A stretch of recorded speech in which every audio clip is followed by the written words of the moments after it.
On a morning so cold that your lungs would bleed, if you dared to inhale too fast, three grown men stood frozen in place, staring at a house that looked exactly like a giant's burial mound, absolutely certain the man inside was already dead.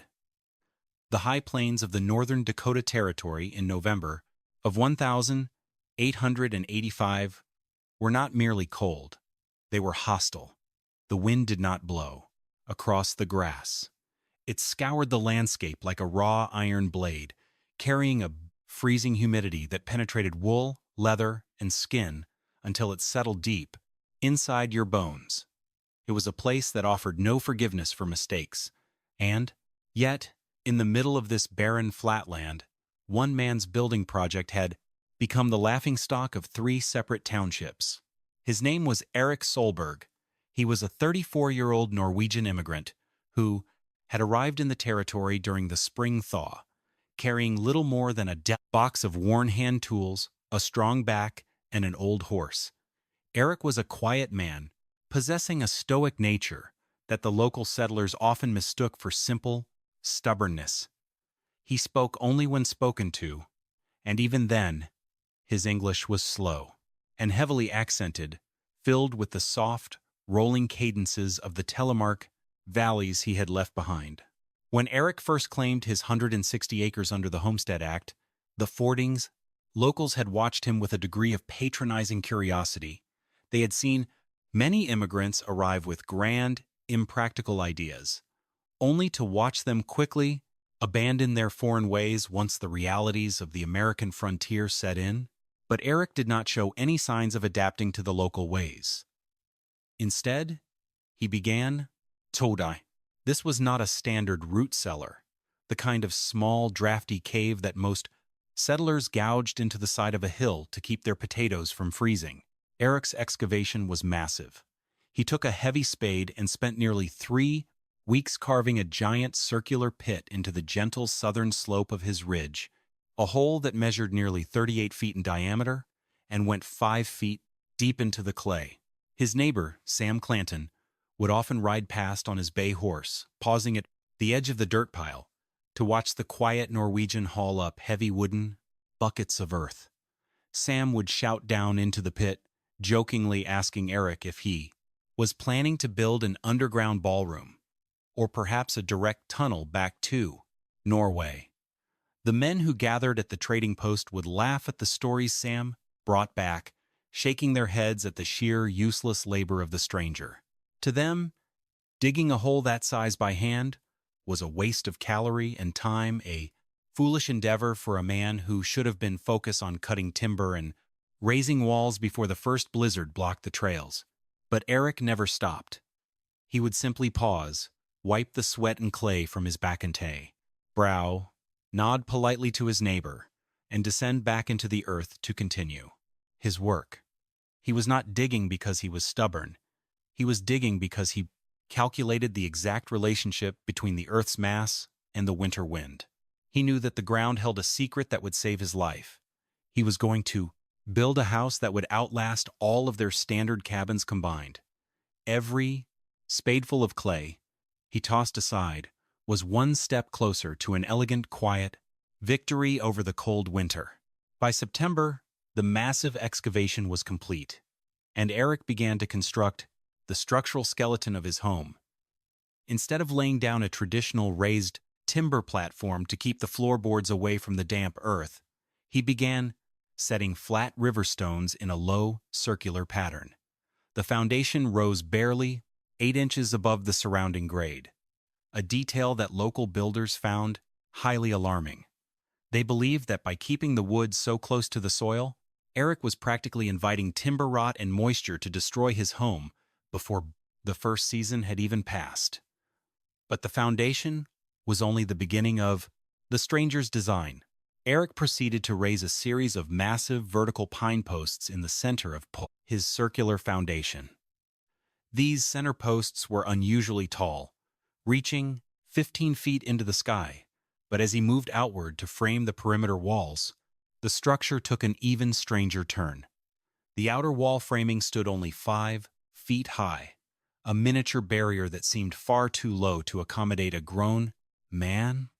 When Erik began to assemble the rafters, the true nature of his bizarre design was finally revealed to the valley. The roof did not sit neatly on top of lactay, the walls with a standard overhang. Instead, it was a giant, sloping shield that descended from the high central ridge all the way down to the earth itself. It was a giant, sweeping cone of timber that completely encased the perimeter of port, the living space. From a distance, it looked like a wooden hill had sprouted from the prairie, completely eliminating the vertical walls that defined every other homestead in the territory. The roof literally touched the ground around the entire circumference, leaving only a small, heavily recessed opening on the southern face for a low wooden door. It was a structural silhouette that defied every standard rule of American construction, looking more like an animal's burrow than a proper house. The local builders who rode past to inspect the progress were vocal in their disapproval. They stood in the dirt, pointing at the sloping rafters and arguing that the sheer angle of the roof would trap moisture against the base, rotting the timber within months. They believed that a house needed tall, vertical walls to shed the wind and a steep, detached roof to throw off the heavy snow. By bringing the roof all the way down to the ground, Erik had eliminated the vertical surfaces, creating a giant ramp that would accumulate snow instead of shedding it. To them, it was an engineering disaster, a structure that would collapse under the weight of the first major blizzard or suffocate its occupant with damp, stagnant air. They shook their heads, laughing at the stubborn immigrant who refused to build a proper, upright home. But Erik was undisturbed by their laughter. He knew that, by integrating the roof with the earth, he had created an aerodynamic profile that the winter winds could not grip. He was building a shield that would deflect the Arctic drafts rather than fight them, using the natural contours of the hill to create an unbreakable barrier of protection. The ground-touching frame was not a failure of carpentry. It was the foundation of his survival. This design was his silent promise to his family that the bitter plains cold would never breach their home. No matter how hard the northern gales blew across the flat, wind-swept prairie throughout the long winter months. His hands, calloused and steady, worked with absolute certainty that physical truth would eventually silence every doubt and jeer. By October, the rumors of Erik Solberg's bizarre building project had spread far beyond his immediate neighbors, becoming a source of endless amusement at the general store and trading posts across 3 different townships. The local settlers, accustomed to the familiar architectural styles of the East, found nothing respectable about a house that looked like a mound of dirt.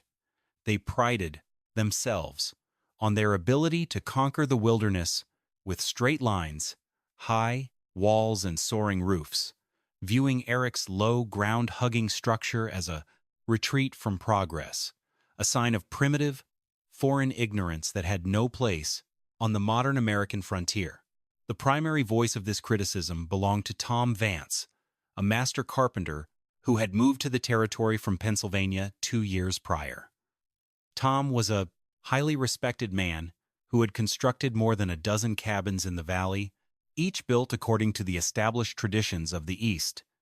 His structures featured tall 8-foot walls of squared timber, raised pine floors to keep out the damp, and steep gables designed to shed rain.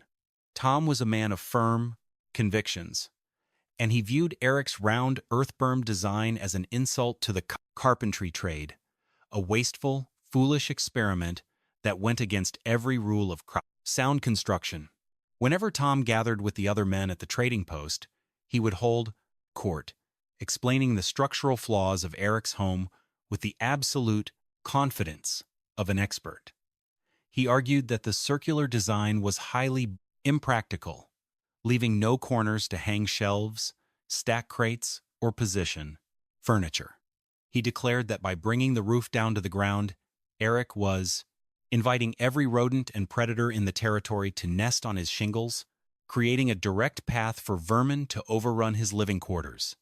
To Tom and the quarters, other settlers, Erik's design was not merely different.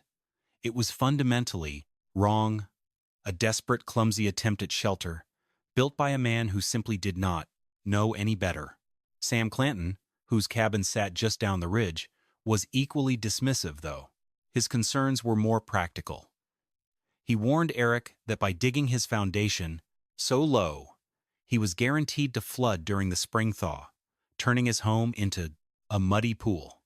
Sam told the other men that Erik's cabin looked like a burial mound, a grim, silent structure that seemed better suited for a grave than a living family. They would laugh, joking that they would have to dig Erik out of his tin coffin come January, or that they would find him frozen solid like a block of ice, because his low walls couldn't hold a proper fire. Erik endured the constant ridicule with the same quiet stoicism that had defined his entire life. He did not attempt to defend his design, nor did he argue with Tom Vance or the other builders when they stopped to point out his mistakes. He knew that their confidence was based on familiarity rather than actual understanding, and that their traditional designs, while successful in the mild, forested hills of Pennsylvania, were entirely unsuited for the brutal, windswept realities of a Dakota winter. He simply continued his work, preparing his home for the hard, unforgiving test that he knew was coming. He trusted the ancient, quiet wisdom under his feet. As the autumn winds grew sharper, Erik Solberg turned his attention to the most critical phase of his construction, the thick, layered roof that would serve as his primary defense against the coming cold. This was not a simple matter of nailing down pine shingles or covering rafters with tar paper. Erik was implementing the traditional Norwegian torvtak method, a sophisticated technique of sod roofing that had been refined through centuries of harsh Scandinavian winters, designed specifically to use the weight and insulating properties of the earth to protect the timber frame beneath. He began by sourcing hundreds of sheets of birch bark from the lowlands along the creek, harvesting them only from fallen logs or mature trees to preserve the forest. Birch bark, known as never in Norway, is naturally rich in rot-resistant tannins and behaves as a completely waterproof barrier. Erik spent nearly a week meticulously layering the sheets over his pine sheathing, starting at the outer eaves and working his way up to the central ridge, overlapping each course like fish scales to ensure that not a single drop of moisture could penetrate. To the watching neighbors, the sight of a grown man laying bark on a roof looked like primitive madness. But Erik knew that this natural membrane would outlast the rock date, best asphalt paper available in the territory. Once the birch bark was secure, Erik began cutting sod directly from his southern pasture. He selected areas where the native prairie grass had formed a dense, interlocking root system, cutting the turf into uniform squares measuring 2 feet on each side and roughly 8 inches thick. He hauled the sod to the pan, roof, stacking the heavy blocks in 2 distinct, opposing layers. The first layer was laid grass side down, allowing the decaying foliage to form a porous drainage bed directly against the bark, which would channel any water slowly toward the outer edges without rotting the wood. The second layer was laid grass side up, exposing the live root systems to the closely open air. As these roots continued to grow, they would naturally interlock with the layer beneath, binding the entire roof into a single cohesive blanket of living earth that weighed more than 5,000 pounds. To prevent this massive load from sliding off the 45-degree slope, Erik secured a thick pine log, known as a torval, at the lower eaves, anchoring it to the rafters with heavy, hand-carved wooden brackets. The result was a massive, organic shield that looked more like a portion of the prairie than a roof, completely sealing the cabin beneath an unbroken layer of earth. Tom Vance, watching the progress from his wagon, laughed at the sight of Erik. watering his roof to keep the grass alive. He told the other men at the trading post that the immigrant was literally growing weeds on his head, and that the sheer weight of the wet dirt would surely crush the structure flat before the runner first snow even arrived. But Erik remained undisturbed. He knew that the sod was not merely insulation. It was a living, breathing component of his home that would protect the timber beneath from rot, wind, and fire. He had built a WWW structure that would work with the environment, not against it, using the very earth he stood upon to shield his family. The ground-touching roof of Erik Solberg's cabin did not merely cover his living space. It created an entirely new relationship between the interior and exterior environments, because the massive sod-covered rafters swept all the way down to the earth. They enclosed a much larger footprint than the actual log walls of his home. This was a deliberate structural decision designed to create a concentric buffer zone known as the S-valve that ran around the entire perimeter of his central living quarters. This 38-foot circular footprint contained a central octagonal living room measuring 22 feet in diameter, with solid 8-foot-tall log walls. The remaining 8-foot ring between these inner walls and the sloping outer roof was not wasted space. It was a draft-free utility corridor that completely insulated his actual home. Within this concentric ring, Erik could store his potatoes, hang his cured meats, and stack his dry firewood, creating a secondary barrier of air and material that stood between the brutal outside wind and his family's sleeping quarters. The cold from outside had to penetrate 3 separate zones: the snow-covered sod, the unheated utility corridor, and the kamare, inner log wall, before it could touch the interior living space. To access this unique structure, Erik built a traditional svalgang, a low, covered entryway recessed deep into the southern slope of the roof. The entrance featured 2 solid wooden doors separated by a small 4-foot airlock chamber. The outer door was low and heavy, requiring a grown man to crouch slightly to enter, while the inner door led directly into the warm, central living room. This design was an elegant application of fluid dynamics. Because cold air is naturally dense and heavy, it would pool in the low, recessed entryway, creating a natural pressure lock that prevented the warm, buoyant air inside the cabin from escaping when the doors were opened. The interior layout was equally purposeful. Erik positioned his sleeping loft high in the center of the cabin, directly beneath the 15-foot peak of the day ridge beam. He understood that warm air naturally rises and stratifies, collecting at the highest point of the ceiling. By sleeping in the loft, his family would benefit from the warmest air in the cabin, while the lower, cooler zones were reserved for active, daytime tasks like cooking and tool repair. It was a layout that worked in harmony with the natural behavior of heat, ensuring that every BTU generated by his fire was utilized to its absolute maximum potential. The neighbors, of course, saw none of this internal logic. They looked at the low recessed doorway and joked that Erik was building an animal den and that he would have to crawl on his hands and knees to enter his own home.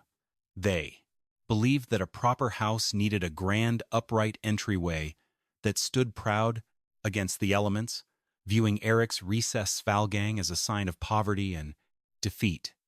But Erik knew that a grand entryway was merely a grand path for heat to escape, and that on the windswept plains of Dakota, survival did not care about pride. He was building a shelter that would keep his family warm, and the low, heavy door was the key to that promise. At the heart of Erik Solberg's cabin sat his primary heat source, a custom-built masonry heater constructed from firebrick and local sandstone, which functioned as a massive thermal battery. Unlike the standard cast-iron wood stoves used by most settlers, which burned hot and fast, releasing most of their energy up the chimney, Erik's masonry heater was designed to capture and store the heat of combustion within its 2,000-pound mass, releasing it slowly over a 24-hour period. The heater incorporated a traditional Finnish contraflow design, featuring a series of winding serpentine flues that forced the hot exhaust gases to travel through multiple vertical channels before exiting through the short, wide chimney. This extended path allowed the heavy brick and stone walls of the heater to absorb more than 80% of the heat generated by the fire, storing the energy within the stone's dense molecular structure. A single, intense firing in the morning would warm the masonry heater to the touch, and it would continue to radiate a gentle, consistent heat throughout the day and night, long after the fire itself had died to cold ash. The surrounding stone basement walls, built from 2-foot-thick sandstone blocks, functioned as a secondary thermal reservoir. Because these walls were dug 5 feet into the earth, they were insulated from the extreme temperature swings of the outside air, interfacing instead with the stable 50-degree soil beneath the frost line. The stone walls absorbed the moderate radiant warmth from the central masonry heater, charging slowly over the late autumn months until the entire underground foundation had become a massive thermal battery, maintaining a consistent draft-free baseline temperature of 62 degrees. Erik's design was a beautiful study in thermal stability. In a standard cabin, the thin wood walls had almost no capacity to store heat, meaning the interior temperature was entirely dependent on the active fire. When the stove was burning hot, the room would climb to 75 degrees. But the moment the fuel was exhausted, the temperature would plunge back to freezing within hours, requiring the occupant to wake constantly to feed the fire. But Erik's high-mass structure provided thermal inertia.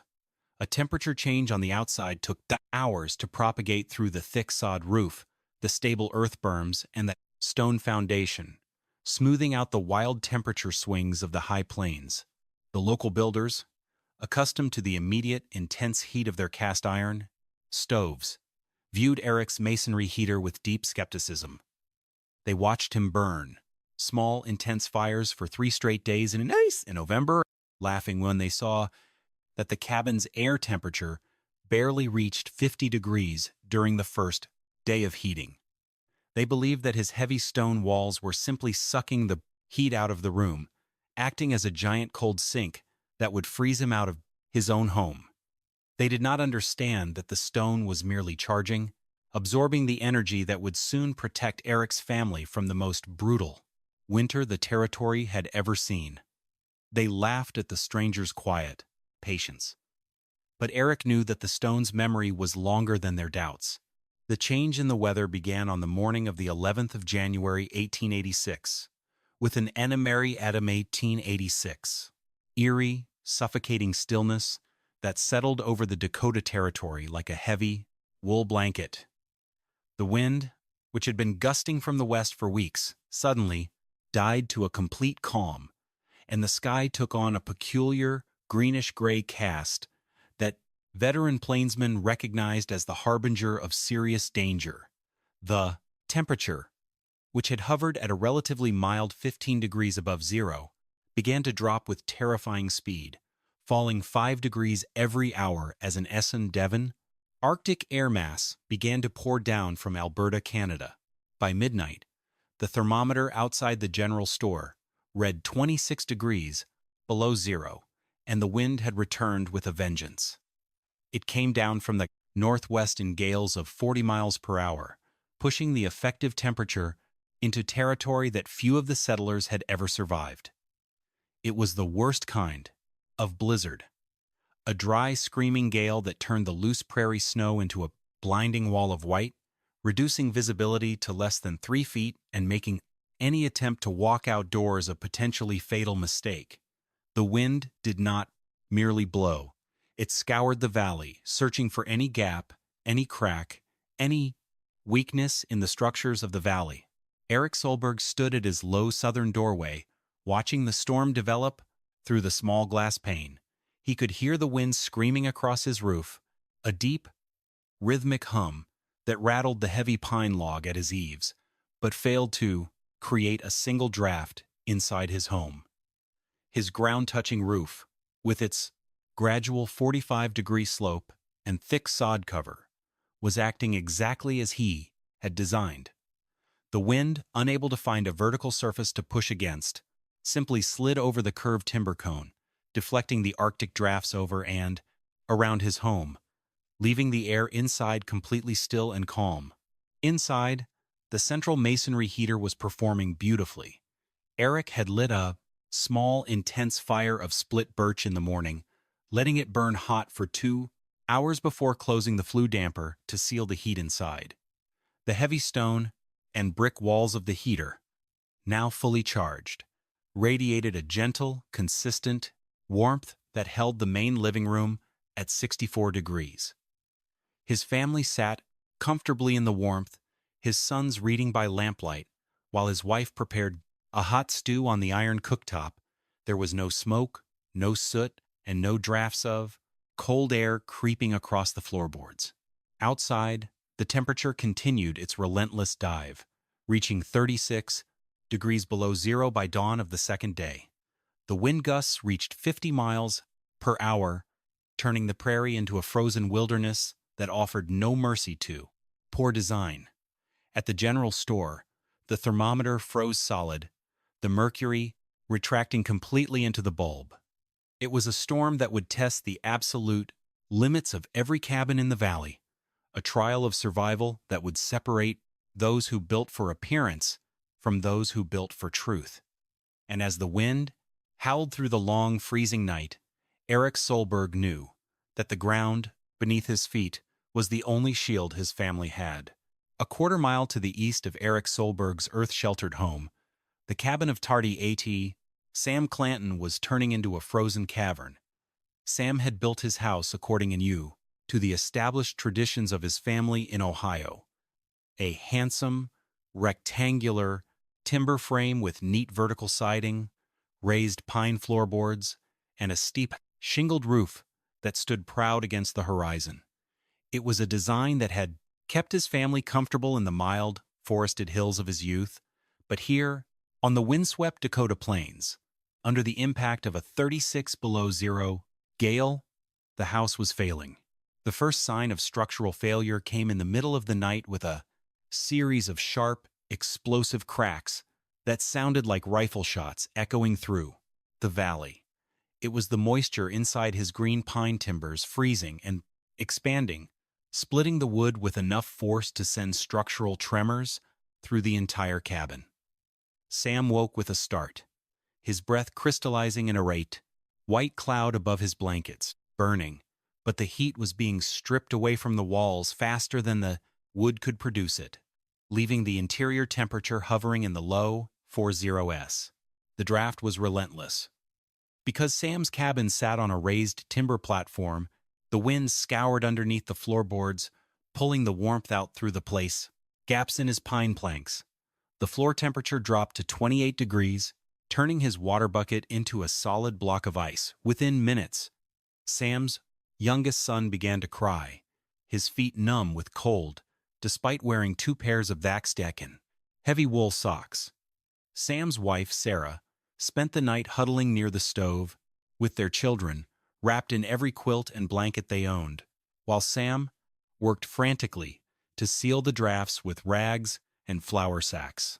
The wind found every gap in his chinking, forcing its way through the imperfect seams and creating rolling convection currents that scoured the heat off his interior walls.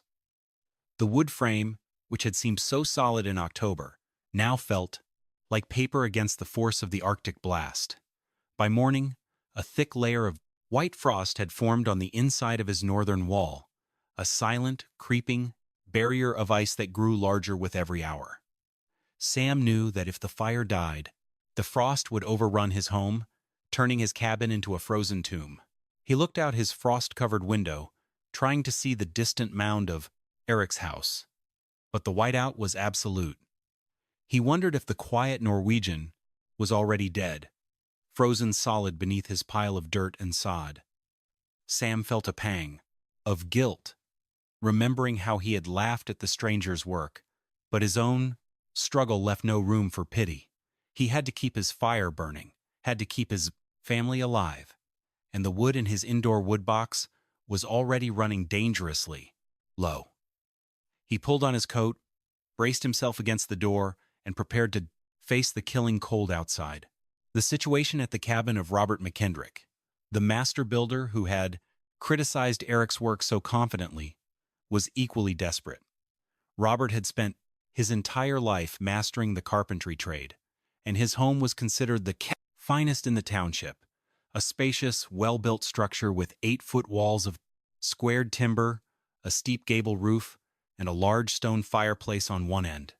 But the sheer volume of his cabin was now his greatest enemy. With nearly 1,200 square feet of interior space, his fireplace simply could not produce heat fast enough to compensate for the convective cooling on his tall, exposed walls. Robert had been burning wood continuously for 48 hours, feeding his firebox every 20 minutes with split pine logs.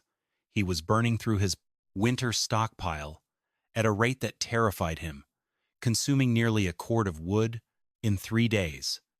But his wood was damp, coated with ice and snow from his outdoor wood pile. When he threw it on the fire, it hissed and steamed, the moisture inside boiling off before the wood could combust efficiently. The fire smoldered and smoked, filling his cabin with a thick, acrid soot that made his chest ache and his eyes water. His chimney, cold on the outside from the extreme wind, began to experience draft problems.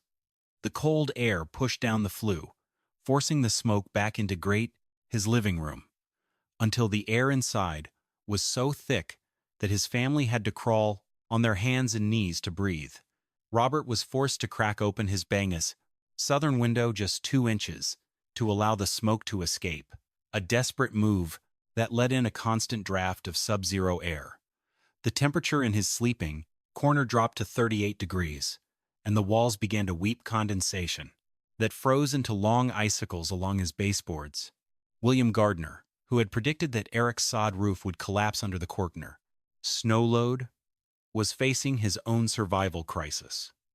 His small cabin, lacking any thermal mass, had cooled to near freezing within 3 hours of his fire dying. Gardner had been forced to abandon his main room entirely, retreating into his tiny root cellar beneath his kitchen floorboards. He sat in the dark, shivering, next to his dog, burning his furniture and fence posts in a small tin stove he'd hauled down with him. The very earth he had sought to avoid because of moisture concerns was now his only shield against the killing cold. The High Plains winter was conducting its final exam, and the results were devastating. The conventional designs that had worked so beautifully in Maine, Pennsylvania, and Ohio were being destroyed by the Dakota winds and Arctic temperatures. The tall walls, the raised floors, the steep shingled roofs were all proving to be fatal design flaws, turning the pride of the settlers into monuments of suffering. They had built their homes to stand proud against the bursous elements, but the elements had simply found their pride and used it to freeze to them. As the blizzard raged into its 5th day, the settlers counted their remaining logs in terror, praying for a thaw that seemed weeks away. While the High Plains blizzard turned his neighbors' cabins into frozen tombs, Erik Solberg's earth-sheltered home sat silent and warm beneath the snow. The storm, which had scoured the valley with 50-mile-per-hour winds and pushed temperatures to 36 below, had failed to disturb the quiet comfort of his family's shelter. Inside, the air was still and warm, completely isolated from the screaming chaos of the High Plains. The central masonry heater, fully charged by a single morning fire, functioned exactly as designed. The sandstone and brick walls radiated a gentle, consistent warmth that held the main living area at 64 degrees. Because the cabin's interior was compact, with its 15-foot central peak and sloping rafters, there was very little air volume to keep warm. The natural convection currents inside the circular space worked in perfect harmony with the laws of physics. The warmest air rose and collected in the central peak, keeping the sleeping loft at a comfortable 68 degrees. Erik's sons slept soundly under two simple blankets, their breathing deep and regular, while their father sat in his shirt sleeves by the hearth, mending a leather harness by lamplight. There were no drafts, no frost on the walls, and no water buckets freezing on the floorboards. The earth-bermed perimeter, where his roof touched the ground, had created an absolute seal against the wind. The cold drafts that scoured under his neighbor's raised floors were completely eliminated, kept far away by 5 feet of clay soil that remained at a stable 50 degrees. Most remarkably, the snow load on his roof had become his greatest ally. The blanket dew, gradual 45-degree slope and rough sod surface, which his neighbors had predicted would collapse under the weight of the blizzard, had held the snow exactly as Erik intended. Nearly 20 inches of dry, powdery snow had accumulated on the roof, creating a massive insulation blanket that completely sealed the structure from the outside air. The snow, with its low density and placider, high trapped air volume, had an effective insulating value of R12, virtually eliminating any heat loss through the upper rafters. The structure was no longer fighting the winter. It was cooperating with it, using the very snow and wind that threatened his neighbors to insulate itself. Erik's family was living in a quiet, organic cocoon, protected by ancient design principles that had survived centuries of trial and error in Telemark. They did not have to wake every 3 hours to feed a roaring fire, nor did they have to crawl on the floor to breathe. They slept in steady, draft-free warmth, their bodies rested, their minds calm, and their wood supply barely touched. As Erik watched his sleeping children, he knew that the old-timers from Telemark had been right. To survive the winter, you must let the earth hold you. On the morning of January 16th, the storm finally broke, leaving the Dakota Territory buried under 4 feet of fresh, wind-packed snow. The sky cleared to a brilliant, crystalline blue, and the sun rose over a silent, frozen landscape that looked like an Arctic desert.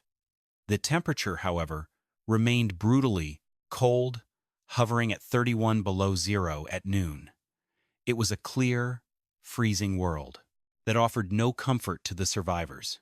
Doc Halverson, the circuit doctor who traveled between the settlements on a heavy sled, began his rounds as soon as his horse could struggle through the frozen drifts.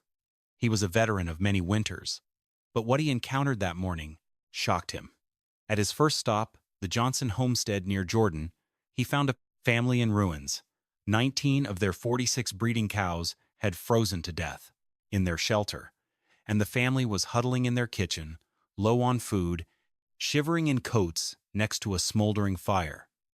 Their average indoor temperature was 34 degrees.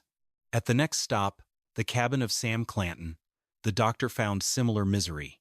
Sam's youngest son was suffering from advanced frostbite on 2 toes, and Sam's wife was coughing with a deep, rattling lung infection from huddling near the Roniver of Lordo smoky cast-iron stove. Their cabin, drafty and cold, was sitting at 41 degrees despite Sam burning wood constantly. Their woodpile was frozen and wet, and their chimney was clogged with creosote. They were exhausted, terrified, and low on fuel. When Doc Halverson finally struggled up the ridge toward the Solberg property, he expected to find a tragedy.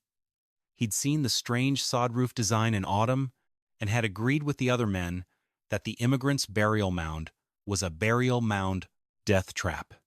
He prepared himself to find Erik and his family frozen solid beneath their pile of dirt. He struggled through the waist-deep drift to the southern entrance of the Svalgang, cleared the snow from the low wooden door, and knocked. The door opened almost immediately. Erik Solberg stood in the entryway wearing a simple flannel shirt, his face relaxed and his eyes bright. Doc Halverson stepped through the airlock door into the central living room, and the wave of dry, clean warmth hit him with a force that made him blink. The room was sitting at 68 degrees on his thermometer. Erik's boys were reading at the table, in light shirts, and Erik's wife was preparing a hot pot of coffee on the clean, draft-free stove. There was no smoke, no frost, and no water frozen on the panned floor. It was a stark, miraculous contrast that defied every conventional standard of frontier building. Halverson sat at the table, wrapped his cold fingers around a warm cup, and began writing in his medical journal. He checked. The boys' lungs, clear. He checked their skin, pink and healthy. He looked at Erik and realized that the Fool of the Valley had survived the worst storm in 45 years with less wood and more comfort than any man in 3 townships. The afternoon of the first clear day brought another visitor to the Solberg Ridge. Tom Vance, the master carpenter who had called Erik's ground-touching roof a disaster, rode over on his sled. Tom had spent the past 6 days in a desperate struggle to keep his own cabin above 48 degrees, burning through nearly 2 cords of his finest firewood to do so. His hands were raw, blistered, his back ached from hauling frozen wood, and his family was still huddled under 3 blankets. Shivering, Tom had ridden over with a feeling of grim duty, certain that he would find Erik's roof collapsed or his family frozen. He pulled his sled up next to the lid-bowed snow-covered dome of the house, noting with surprise that the structure had held the snow perfectly, with no sagging or stress cracks visible along the eaves. He walked down the recessed entryway of the Svalgang, cleared the snow from the low-from-so door, and knocked. When Erik opened the door in his shirt sleeves, Tom Vance stood frozen, his jaw dropping in disbelief. "Come inside out of the cold, Vance," Erik said, his voice quiet and welcoming. Tom stepped through the airlock, and the warmth hit him like a physical blow. He pulled off his heavy leather mittens, his hands trembling as the circulation returned, and looked around the room. The thermometer on the log wall read 68 degrees. There was no draft at the floor, no frost on the northern logs, and no water frozen in the buckets. The room was peaceful, dry, and warm. Tom walked to the center of the room, running his bare, calloused hand along the inner sandstone wall of the basement stairs. The stone was warm to the touch, radiating a gentle, consistent heat that felt like sun-warmed rock. He walked to the wood box near the central masonry stove and picked up a piece of split pine. It was dry as bone, ringing with a clear, hollow sound when tapped. He looked at Erik's wood box, and then at the massive stone walls. "You're not burning greenwood?" Tom asked, his voice rough. Erik pointed to the Fermanabberlen outer storage ring. "I stack my wood in the Sval. It seasons under the roof, protected from snow. In that draft-free, warm space, it stays dry. Dry wood burns, hot, Vance. Hot fire needs less wood." Tom Vance stood silent, his mind racing, as the mathematical reality of his own failure confronted him. He had burned nearly 3 cords of whitwood to keep his cabin at 48 degrees, while Erik had used less than 1.5 cords of dry wood to maintain 68. The difference wasn't a minor detail. It was a fundamental law of physics. The wood Vance was burning was spending 50% of its energy boiling off water, while Erik's dry wood was spending 100% of its energy heating the stone battery. Vance looked at his raw, blistered hands, then at the quiet immigrant who'd built a home with nothing but telemark wisdom, and realized his own pride had nearly cost his family their lives. He sat at Erik's table, took a deep breath of the warm, clean air, and prepared to learn. The weekly meeting of the Circle Cattlemen's Association in early February was unlike any the territory had seen. Typically, these gatherings in the back room of Henderson's Feed and Grain were loud, filled with boasts about timber, quality, land improvements, and modern agricultural methods. But today, the 7 and braided, 37 men who crowded into the smoke-filled room sat in a heavy, thoughtful silence. The toll of the January blizzard was written on their faces. Frozen livestock, empty wood bins, and families still recovering from cold-related illnesses. Tom Vance stood to deliver his building report. He was a proud man, a master carpenter, whose Pennsylvania cabins had been the standard of excellence in the valley. But as he stood before his peers, his voice carried none of its usual confidence. He did not talk about squared timber or steep gables or the proper way to raise a floor. Instead, he pulled out his notebook and held up the berry comparative temperature logs he'd collected from the Solberg property. "Gentlemen," Vance said, his voice quiet but steady, "we need to talk about what we saw on the ridge. I called Solberg's ground-touching roof a disaster, a burial mound that would collapse under the first snow. I told you he didn't know how to build for this country. I was wrong." He gestured to the numbers on his blank chart. In equivalent conditions, his cabin maintained 68 degrees while mine sat at 48. He used less than half the wood I did, and his family slept through the storm in their shirt sleeves. A murmur of disbelief ran through the room, but Vance did not back down. "This isn't a fluke, and it's not luck. It's physics. The sod roof holds the snow, using it as an insulation blanket. The earth-bermed perimeter stops the wind before it ever touches the logs.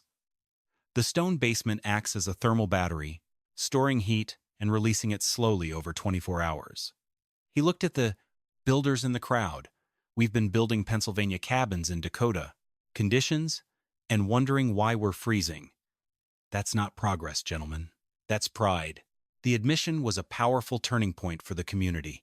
For months, the powerful turning point for the community. Settlers had used laughter to mask their own anxiety about winter, clinging to their familiar designs because to do otherwise felt like surrendering their identity. But Vance's public confession gave them the permission they needed to let go of their pride.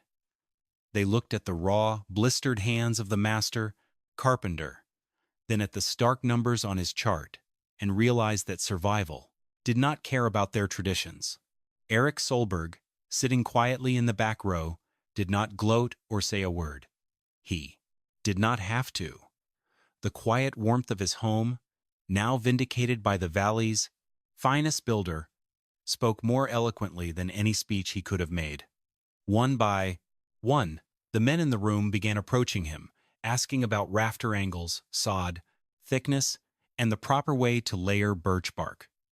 The fool of the valley had become its teacher, and the high plains of Dakota were about to become a warmer, safer place for every family who lived there. The lesson was humble, but it was absolute. In the face of nature, the only proper design is the one that keeps you alive.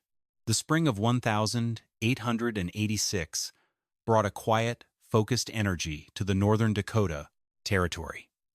The laughter that had once echoed from the general store was gone, replaced by the steady, rhythmic sounds of spades cutting into clay and timber, frames taking shape.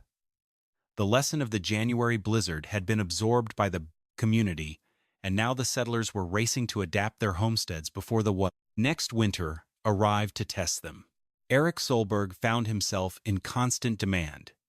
He did not charge for his advice, nor did he claim any special expertise. He simply rode from ranch to ranch, helping his neighbors survey their sites and calculate their foundation depths. He taught them how to identify native grasses with the deepest, most interlocking root systems for sod roofs, how to harvest and scale birch bark, sheets to ensure waterproof seals, and how to angle their recessed doorways to deflect the prevailing winds. He worked alongside them, his broad shoulders and steady hands providing the same quiet strength he'd shown on his own ridge. The new construction did not produce exact copies of Henrik's Norwegian cabin.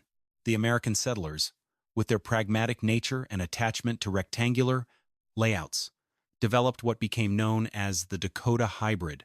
They kept their familiar squared log frames, but lowered the walls to 5 feet, burying the north, east, and west faces beneath massive earth berms that sloped gently up to the roofline. They replaced their steep, shingled gables with low-pitched sod roofs, using native prairie grass and birch bark insulation to create an unbroken thermal barrier. Marcus Whitmore was the first to complete a hybrid build. He converted his old cabin into a barn, using the timber for stables, and excavated a new, half-burned home just 50 yards south. He used thick sandstone blocks for his north wall, berming the earth nearly to the eaves, while leaving his southern face conventional to allow for a large window that captured the low winter sun. His new roof, covered in thick sod and layered bark, curved down to meet the earth like a protective shield. By October, 7 hybrid cabins stood in the valley, each designed to work with the winter environment rather than fight it. The change was visible in the wood piles. Instead of massive, exposed stacks of greenwood, neighbors were storing their seasoned firewood in recessed, earth-burned lentos that kept the fuel dry and ready for efficient combustion. The settlers were no longer building two monuments to their own pride. They were building integrated shelters that used the earth's mass and snow's insulation to protect their families. As the first frost of November 1886 arrived, the valley was ready. The anxiety that had hung over the community the previous year was gone, replaced by a quiet, collective confidence. They had not defeated the winter, but they had learned to make winter work for them, using the very elements that threatened their survival to build a barrier of warmth. The Dakota plains were still windswept and harsh, but beneath the sod roofs and earth berms, the children of 3 townships slept in quiet, draft-free comfort, protected by an ancient wisdom that had finally found a home on the American frontier. 2 years after the blizzard that nearly destroyed the settlement of Pine Ridge, Erik Solberg stood on his ridge, watching the low sun cast long shadows over his green, living roof. The turf had grown thick and wild, its roots binding so tightly with the soil beneath that the entire structure looked like a natural outcrop of the hill, indistinguishable from the surrounding prairie. His cabin did not stand proud against the horizon. It sat quietly integrated with the earth, a silent monument to the stoic wisdom of his ancestors. Erik looked down the valley and smiled. He could see the sod roofs and earth berms of 5 other homesteads, their low profiles blending with the contours of the ridge, their chimneys showing only thin, steady trails of smoke. The people, who had once laughed at his burial mound, had warmed their families with the Siliation exact same method. They had discovered that survival was not a matter of conquering the wilderness with straight lines and high walls, but of finding the humility to sleep where the warm air goes. The ground-touching roof had survived every winter untouched, a physical truth that had finally silenced every jeer and doubt. Erik's sons were grown now, their shoulders broad from farm work, their eyes carrying the same quiet determination as their fathers. They had learned to read the weather, to calculate the heat storage of sandstone, and to layer birch bark with absolute precision. They carried a wisdom that had been paid for with generations of survival, a traditional knowledge that would continue to protect their bloodline long after Erik's own hands had returned to the clay. Traditional knowledge, refined through generations of survival pressure, is not a primitive relic of the past. It is a highly optimized engineering system disguised as simplicity. It is the realization that sometimes the most sophisticated solution is the one that uses the Earth's own mass, the wind's own profile, and the snow's own insulating value to protect what matters most. Erik Solberg had never claimed to be a genius or an innovator. He was simply a man who was cold, who thought about heat, and who dug until he found warmth, trusting that results would eventually speak louder than any pride. The story of the ground-touching roof ended not with a grand victory over nature, but with a quiet, lasting peace. The Dakota Territory was still a cold, windswept wilderness, but beneath the sod and earth, the families of 3 townships had found a way to live in harmony with the land, trading their useless pride for the simple, beautiful arithmetic of survival. They had learned to work with winter, not against it, and in that quiet reversal, they had discovered a warmth that would never freeze. This script presents historical earth-sheltered building techniques for educational and historical interest. Modern construction should always comply with current building codes, engineering standards, and safety regulations. Consult qualified professionals before attempting any construction project